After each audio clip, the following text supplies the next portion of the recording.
1 मे पासून नवीन नियम चालू झालाय, तुम्हाला माहित आहे. ज्याला मराठी बोलता येत नाही त्याचं परमिट कॅन्सल, हे सरकारने नियम चालू केला आहे. तर त्यासाठी आपले जेवढे रिक्षावाले असतील ज्यांना मराठी बोलता येत नसेल त्यांना मराठी शिकायला पाहिजे. जर इकडं त्यांना राहायचं असेल, इकडं पोट भरायचं असेल, इकडं धंदा करायचा असेल, त्यांना मराठी शिकायला पाहिजे.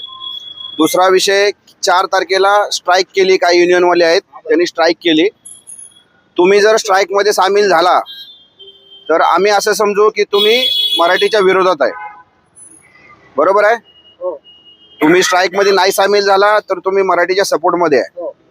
कारण तुम्ही 2000 किलोमीटरवरून इकडे सगळे आलात, इकडे पोट भरताय, तुम्हाला मराठी माणसाकडनं आजपर्यंत त्रास झाला नाही, प्रत्येकाने तुम्हाला ॲडजस्टच केलंय.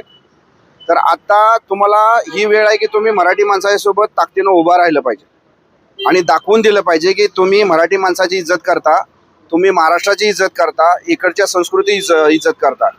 त्याच्यासाठी तुम्हाला कोणत्याही स्ट्राईकमध्ये सामील व्हायची गरज नाही आहे. तुम्ही जर सामील झाला त्याच्यामध्ये तर तुम्ही मराठीच्या आणि महाराष्ट्राच्या विरोधात काम करणार. आता तुम्ही ठरवायचं करायचं काय. जर तुम्ही सामील झाला परत तुम्हाला पुढे त्रास होणारच आहे. महाराष्ट्र नवनिर्माण सेनेतर्फे तुम्ही, महाराष्ट्र नवनिर्माण सेनेचे जुने पदाधिकारी आहे सगळे, काही आपले कार्यकर्ते आहेत, आपले रिक्षावाले बांधवी आहेत त्यामध्ये सगळे. तर आपल्याकडून आपण तुमच्यासाठी मराठीचे क्लासेस चालू करतोय. जो मराठी शिकणार, मराठी शिकवणार तुम्हा सगळ्यांना. तर त्यासाठी तुम्हाला क्लासेस जॉईन करायचे असेल तर वीरेंद्र सरोज इकडं आपले आहेत स्टँड अध्यक्ष, युसुफ आहेत, ते पण रिक्षाचं पूर्ण सहचिटणीस आहेत, ते पण काम करतात. यांच्याकडे कॉन्टॅक्ट करा, यांना संपर्क करून तुमचे नंबर आणि नाव द्या.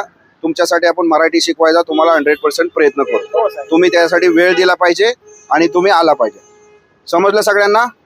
तर आता 4 तारखेच्या संपामध्ये आपल्याला सामील व्हायचं नाही. तुम्ही बिंदास गाड्या चालवा, कुठं काय अडचण आली महाराष्ट्र नवनिर्माण सेना तुमच्या बरोबर आहे. बरोबर आहे. सगळे तिकडे पोचणार, तुम्हाला मदत होणार, पण विरोधात जाऊ नका. विरोधात गेला तर तुम्हाला त्याचा त्रास होणार. त्याच्यापेक्षा तुम्ही संगती राहावा, ताकदीनं राहावा. आम्ही तुमच्या पाठीमागं उभा आहे.